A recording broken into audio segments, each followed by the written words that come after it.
Добър вечер, добър ден. Още е 6 часа и нещо. Днеска доста си мислих да го направя този клип, обаче накрая си викам, ай си го направя сега си пак, защото има хора, които сигурно от доста време не съм пускал клипове. Днеска искам аз да попитам колко от вас хора са били така излъгани доста брутално, и след това сте са почувствали излъгани, да. Това малко не прозвуча много умно. Но нищо.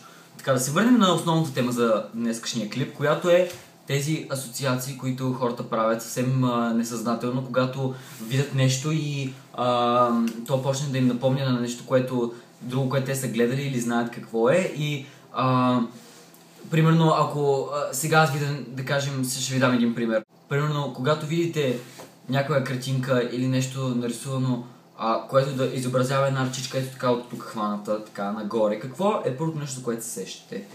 Вероятно Фейсбук, нали? Да, всеки се сеща за това, защото само там има такава ръчичка, където thumbs up се лайк, всъщност това беше в това. Тази ръчичка веднага почваш да се сещаш за Фейсбук. Говоря за другото нещо, което е. Сега, има две възможности, като сте видяли тази картинка. Първото е на нея да сте видяли риба клоун, а второто нещо е на нея да сте видяли Немо. И сигурно 90% от вас са видяли Немо на това. Нали? Да, ето. Следващото нещо, което е когато видите какво си мисли, какво е според нещо, което се сещате. Сигурно нищо, просто една ябълка. Но, ако я видите така, вече, да. Също интересно е при хората, че когато мозъка види нещо, някоя фигура, която я е виждал преди, веднага събира на тази картинка най-важните части в нея, които са, и веднага ги свързва с някакви предишни спомени, които сте виждали разни неща, и от това се зараждат тези асоциации. Затова хората много често така, когато видят нещо и го свързват с нещо друго, което са виждали, то може да не е само някакви такива картинки, може да е някоя буква. Ето сега сигурно сетихте за Дисни, нали? Дисни. И въпреки, че ви показах буквата D, и също ако примерно ви показал буквата W. И като цяло асоциациите са интересна наука, като в момента съседката ми, която живее пред нас, ме зяпа. И понеже не ми се вижда камерата, сигурно си вика, то сам ли си говори. Но да, говоря си.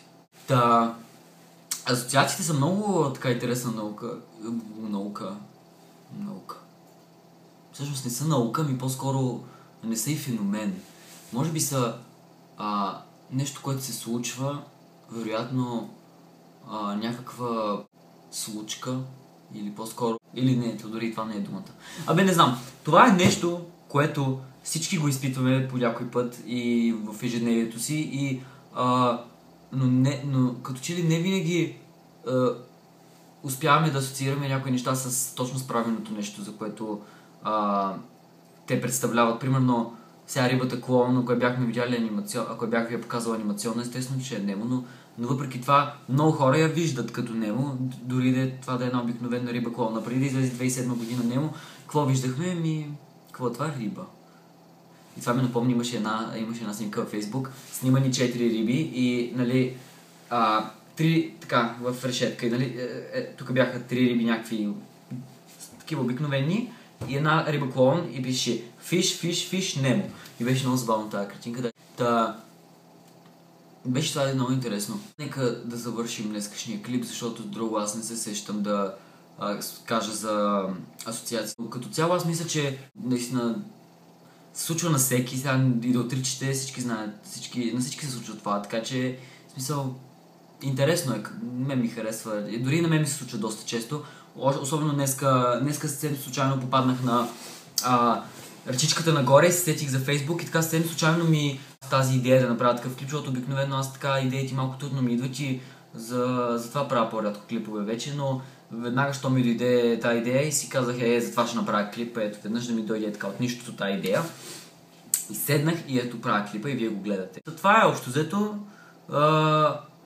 Ако искате, може да ми напишете в коментар асоциация с нещо, което вие виждате и с какво го асоциирате, пак така като примерите, които дадах.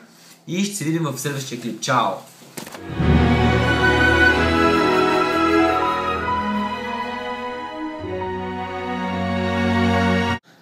Съжалявам, ако клип е бил малко скучен, обаче напоследък малко по-трудно измислям теми, затова ще се постарая вече за напред да са по-интересни.